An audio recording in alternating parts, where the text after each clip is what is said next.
Welcome back, Mosh Pit Podcast. We are here, day 3 of Aftershock. And honestly, dream come true. My uncles that I grew up with raised me on Nonpoint, and they're all freaking the fuck out right now. That's awesome. So, first thing I want to shout out that you're going on tour with Lacuna Coil. Yep. So go check them out if they're coming to a city near you. Very excited for that tour. That's going to be outstanding. Yes, and I want to talk about, I know it's been like over a year about such a release of Underdog. Yep. So I remember when, Scissors from Taproot was telling me about that. That's right. And I was like really happy about that, but I want to get your perspective. What is your craziest like underdog story? Craziest underdog story. I would probably say the To the Pain record. That was our first taste of independence. We had just gone through the gambit of a couple of labels, and we're kind of left in limbo. And then we decided to kind of take a chance on ourselves and invest in ourselves, and that was a bit of a risk. And people didn't expect for what to happen to that record, and we've been going ever since.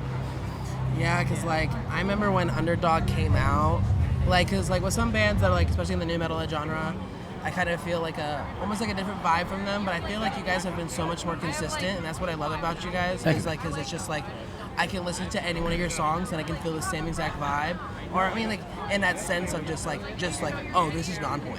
Yeah, we're definitely got our sound for sure. Oh yeah, for sure. I just want to say, growing up listening to you guys and just seeing you guys on stage and then being here now, because this is my first year doing media at Aftershock. Next month will be my 3-year anniversary. It's everybody goes, because everybody looks at me as a mosh pit guy, and they're like, oh, you must be loving all that grungy stuff. And people always get surprised when I tell them I'm a new metal kid. Yeah, that's awesome, man. That's awesome. I want to know, touring wise, where is a place that you haven't toured? Think of a place, okay, you have venues, you have arenas, you have theaters, right? What's a place that's not a theater, a random spot that you would love to play? Say if it was just underneath the Eiffel Tower. Yeah, I would.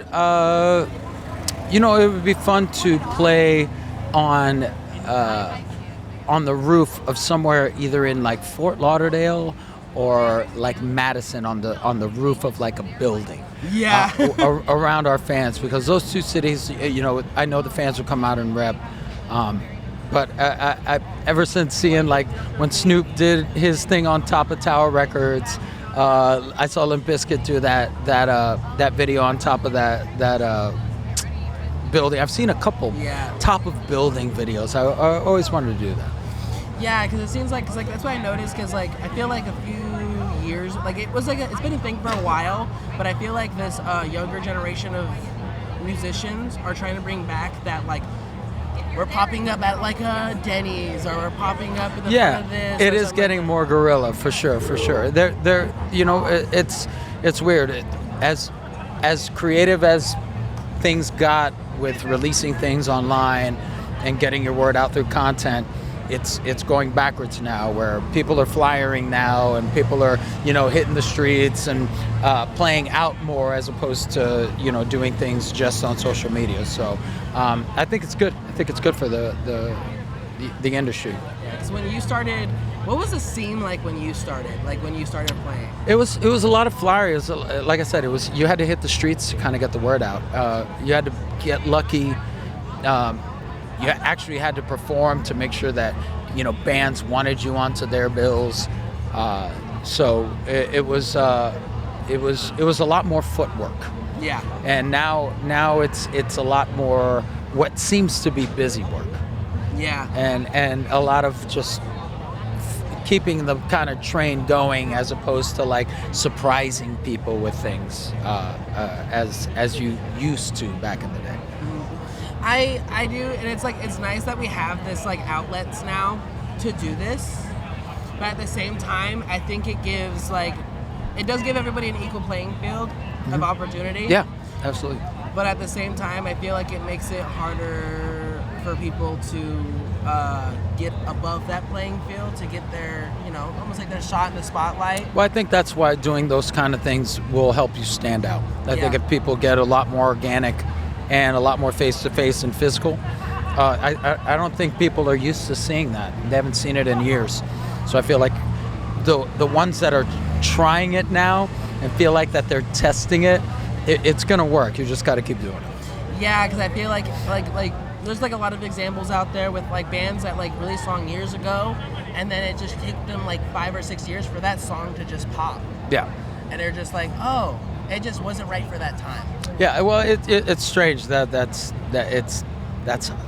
very interesting now for you to say that, because that wouldn't survive in the old model of the old industry, where, you know, if you were like, hey, I wrote this song 5 years ago and I released it 5 years ago, usually a label isn't going to want to touch that song because it's considered old. And you know, there's music that is definitely timeless, but it's, you know, when you put out music, it definitely has an age to it. Yeah. And you know, whether it be the production or whether it be the lyrical content or just the vibe itself, you know, those things are those standout things that you can like grab onto as an artist to help you kind of separate yourself from the pack.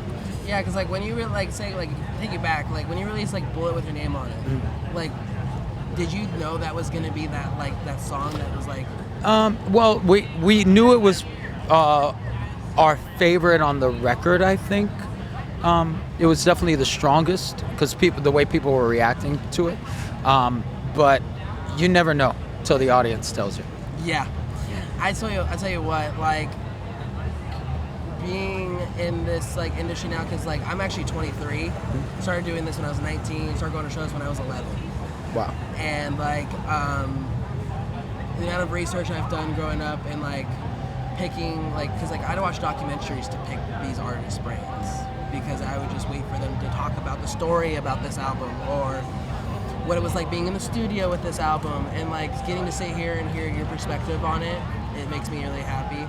Cool, man. And I want to close you out with my favorite question I ask every single band.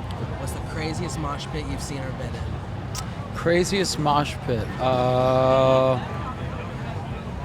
Rockville was pretty insane. I'd say Rockville. Rockville had it was the most continuous. Yeah. It didn't stop, and there was 4 of them. It was 4 of them going at the entire time. A lot of crowd surfing, so I would say Rockville, hands down. Fuck yeah. Yeah, man. Well, I want to thank you again so much. Thank you, brother. Go check out Nonpoint if you don't know. Now you know. And we'll catch you next week, Mosh Pit.